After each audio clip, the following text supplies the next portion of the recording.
Hey guys, it's the same day, but this time it's at night. I'm gonna get a night start comparison. 'Cause why not?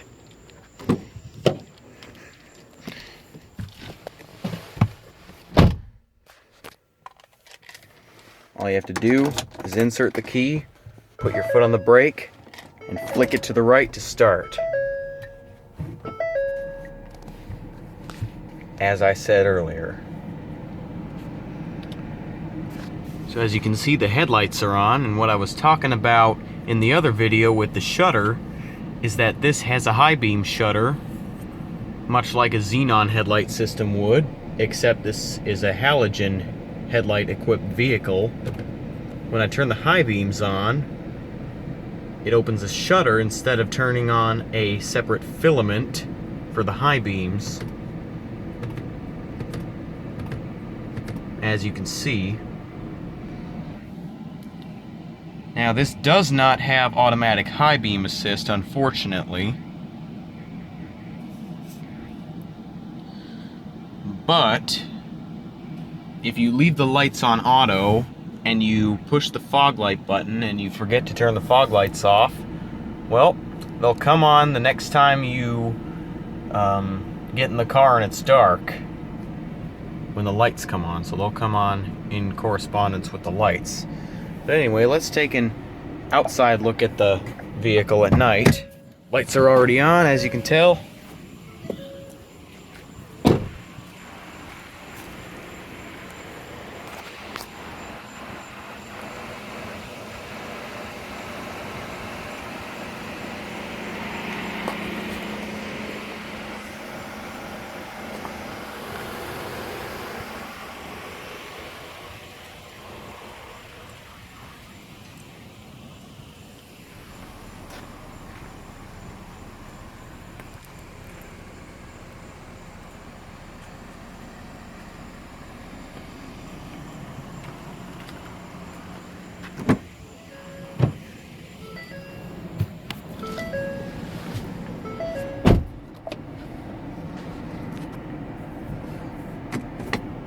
Backup camera at night.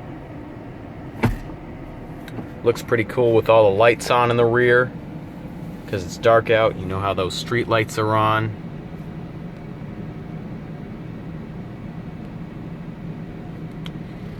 Yeah, you get the idea. The lights behind in the garage are on.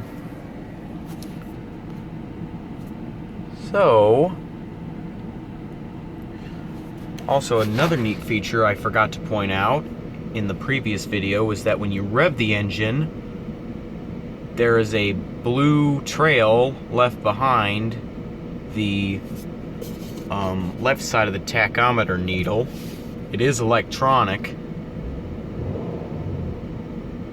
See, that was just 3,000 RPM, and you could see a streak of blue left behind. Once more. Pushing this button brings you to your menu, display mode, trip 1 and 2, fuel economy, driver assist, and vehicle settings. You can go to the driver assistance modes. To turn traction control off, you go to driver assistance and push OK to turn it off, and then the light lights up instead of pushing a traction off button. Vehicle settings are programmed here. You can program the My key, so that way when one key is inserted, it's basically restricted. You can set the maximum governed speed to like 60, 70, or 80 miles an hour. From 60 to 80 you can govern it. And there would be a warning each time you start the vehicle with that key. And then you have your display settings: distance, gauge display, language, and temperature. Your distance to empty, gauge display, fuel gauge, fuel and tack.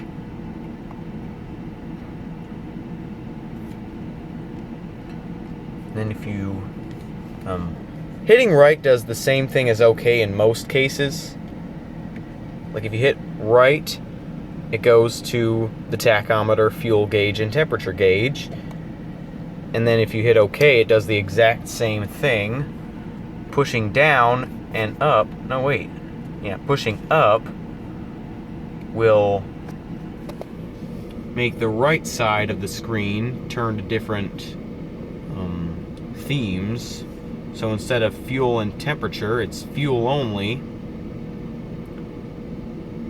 fuel and tack off to the right with your distance to empty, and then your full on layout with the tachometer on the left and the fuel and temperature gauges on the right. Pushing this button below the fog light button turns on the interior lighting. Now what's fishy about this car is that it has incandescent front interior lights, but in the rear they are LED, as you can tell by the telltale instant shutoff.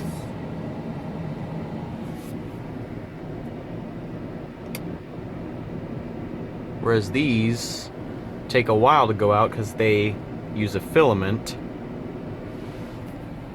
And here's the center console, very pretty at night. Park, reverse, neutral, drive, manual layout. Controls.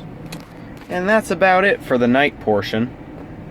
Take care, guys. Oh wait, one more thing I wanted to point out, not sure if you can see it or not, is that the parking brake is foot operated, and most people know how to use it because it's stated in black and white right there, push on, push off, in white. I only said black and white because the pedal itself is black and the text is white. So yeah, you get the idea. Alright, well, take care, guys. Removing the key will also turn on the interior lights.